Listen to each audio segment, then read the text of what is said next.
This week on World Business, the state of the world from Seoul. Asian leaders meet to discuss the role the continent will take in the post-crisis world. Asia has to become much more integrated.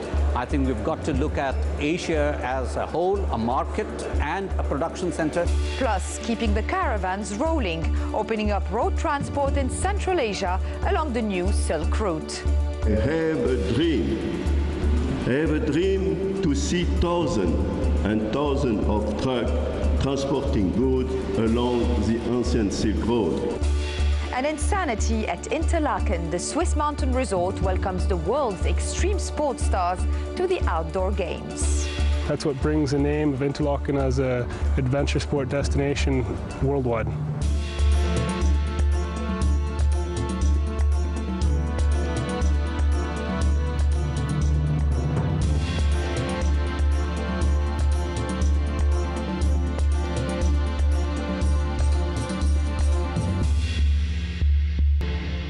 Currently, less than 1% of trade between Europe and Asia is carried by road along the Silk Route, which 1,000 years ago was the main trade artery of the world.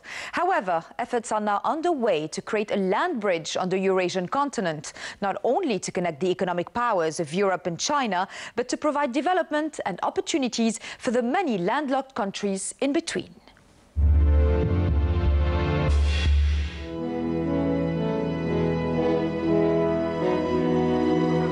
A lonely truck, dwarfed by the vast landscape, hauling freight along the Silk Route.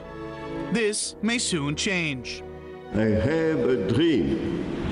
I have a dream to see thousands and thousands of trucks transporting goods along the ancient Silk Road. That seemed to be the dream of more than 500 political and business leaders who discussed the revival of the ancient Silk Route in Almaty, Kazakhstan. Spanning across Central Asia, the Silk Route has fallen victim to globalization and containerization, depriving the landlocked countries of trade and economic development. Kazakhstan lies at the heart of the Silk Route, linking Europe and China. While maritime controls over 85% of trade flows between the two regions, road transport is poised to carve out a competitive niche, revitalizing this historic artery. And with it, the region, which was the beneficiary of a $700 million loan from the Asian Development Bank in 2008. It is part of a $6.7 billion infrastructure project aimed to increase travel speed by 40% and reduce freight transport costs by half. Despite the current financial crisis, road transport is expected to grow by about 10% a year, and the number of vehicles by 5%. Because all these Central Asian countries are smaller in size, so to build economic scale, they need to cooperate each other closely. So by doing so, I believe that not only they can serve as the bridge between East Asia and Europe, but also they can promote their own economy as a whole. They are not only looking at it as a the trade corridor, but they are the development corridor. I think that even the transport corridor are the booming as the economic corridor. Trade and stability in the Central Asian region is of critical strategic importance, not only for Europe and Asia, but also the US. It's a tremendous consumer base who right now are living on very, in a lot of senses, meager means. The literacy rate in all these countries, 99% literacy rate, I mean, good, hard-working workforces, very skilled. We will see, I believe, an emerging Eurasian. I believe it'll turn into an absolute strong, powerful region with tremendous potential and tremendous strength economically, politically, and from a security standpoint. We see road transport as a means to interconnect every single business in this region to every major world market in the world. And that's the way that these areas that have great need of development. To prove its point, the IAU launched the new Eurasian Land Transport Initiative, or NELTI, in 2008, gauging the opportunity created by this land bridge. 20 trucks participated, making on average about 5 round trips, covering 50,000 kilometers each. The key findings? It's not so much the state of the infrastructure slowing down road transport, but too much red tape at border crossings. Time is crucial.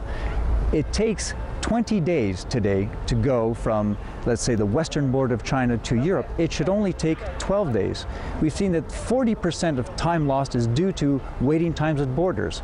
This is unacceptable. You can't have economic development if you're putting the brakes on the engine of the economy, and that is road transport. Meeting at the event in Almaty, 25 transport ministry delegations vowed to improve trade facilitation. We need to simplify border crossing procedures, work out an agreed tariff policy and assist the activities of international organisations and financial institutions. Such as the World Trade Organization, which is pressing for action. You need the political will at the top level to actually commit to the program. You really need to make it happen beyond paying lip service to it. With Russia, Kazakhstan and Belarus seeking WTO membership as a single customs bloc, trade flows are expected to improve dramatically. One of the big lessons of the single European market, that we have achieved an enormous amount, partly by building the infrastructure, but above all by dismantling borders. Another potential benefit of changing trade flows for the region, changing production processes. If you set up the trade route, all of a sudden you can start setting up production centers in these countries. There's cheap labor, and it'll be a new axis where we can have trade development.